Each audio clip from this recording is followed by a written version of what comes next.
अस्सलामुअलैकुम नाजरीन, आज हम होम्योपैथिक अद्वियात के मुख्तसर तारुफ के हवाले से 13वें पार्ट के साथ आपकी खिदमत में हाजिर हैं। आज हम जिन अद्वियात का जिक्र करेंगे उनके नाम हैं एलोज, चैलिडोनियम, प्लाटिनम, पोडोफाइलम और सैपिया। तो चलिए शुरू करते हैं। एलोज, इस दवा का ज़्यादातर असर शिकम और पेड़ों पर होता है। इसहाल और दर्द सर आपस में बदल बदल कर आते हों तो ये दवा मुफीद है। खाने पीने के फ़ौरन बाद दस्त की हाजत हो, इसी तरह समुद्री ग़िज़ा खाने से दस्त लाहिक हों तो मुफीद है। मकद का फुजला मफलूज होने की वजह से या हवा खारज करते वक्त ला इल्मी में पखाना खारज हो जाता हो तो मुफीद है। बवासीर में भी बहुत फ़ायदेमंद है, जबकि मसे गुच्छे की शक्ल में बाहर निकल आते हों और शदीद दर्द और जलन हो। अगर किसी बीमारी के लिए तरह तरह की अद्वियात इस्तेमाल करने से अलामात मिक्स हो जाएं तो ये दवा देने से असल बीमारी की अलामात वापस आ जाती हैं। चैलिडोनियम, ये दवा जिगर की खराबी की अक्सर अलामात में बहुत मुफीद है। ये यरकान में बहुत मौसर दवा है और इस ज़िमन में लाइकोपोडियम और ब्रायोनिया इसकी मददगार अद्वियात हैं। और लाइकोपोडियम की तरह इसका असर दाएं तरफ ज़्यादा होता है और दाएं कंधे के जोड़ में या हड्डी के नीचे दर्द इसकी ख़ास अलामत है। ये पित्ते की पथरी में बहुत मुफीद है और इसका दर्द पीछे कमर की तरफ फैल जाता है। गले में खराश या बेचैनी की वजह से बार बार खांसी हो तो ये मुफीद है और पुरानी खुश्क खांसी में इसे र्यूमैक्स के साथ मिलाकर भी इस्तेमाल किया जा सकता है। प्लाटिनम, इस दवा का इस्तेमाल औरतों में ज़्यादा होता है। इसकी मरीज़ा बहुत मगरूर, दूसरों को हकीर समझने वाली और उसमें मजहबी जुनून और जिनसी ख्वाहिशात की शिद्दत और उकसाहट पाई जाती है।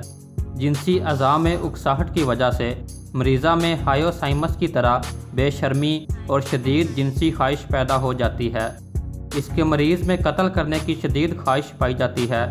इसका मरीज़ जिस्मानी लिहाज से भी हर चीज़ को छोटा देखता है। इसकी मरीज़ा की दिमागी और जिस्मानी अलामतें आपस में बदलती रहती हैं, यानी कभी हंसना और कभी रोना और रोने के मौके पर हंस देना वगैरह।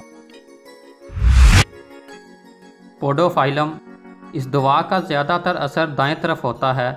इसका ज़्यादा असर मैदे, अंतड़ियों, मकद और मबरज़ के अलामात में होता है। इसहाल की बीमारी में अक्सर इस्तेमाल की जाती है।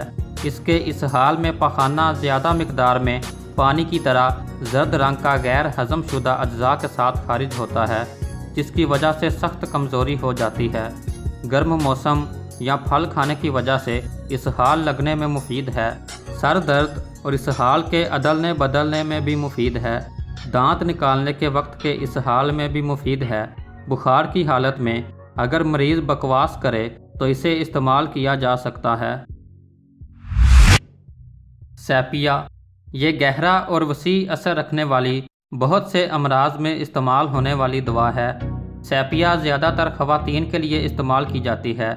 इसकी मरीज़ा की जिस्मानी साख्त अमूमन दुबली पतली होती है और दिमागी कैफियत दुखी, वसीली और लातौलकी वाली होती है। ये बुनियादी तौर पर जिगर और रहम की खराबियों से ताल्लुक़ रखने वाली दवा है। आलाते तनासुल जनाना और मर्दाना पर इसका गहरा असर होता है, ख़ुसूसन जनाना अमराज में।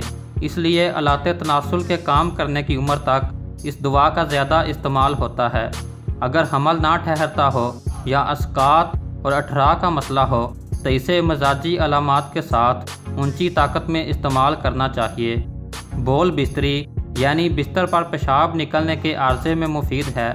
इस ज़िमन में इसे कास्टिकम और प्लास्टीला के साथ मिलाकर भी इस्तेमाल किया जा सकता है।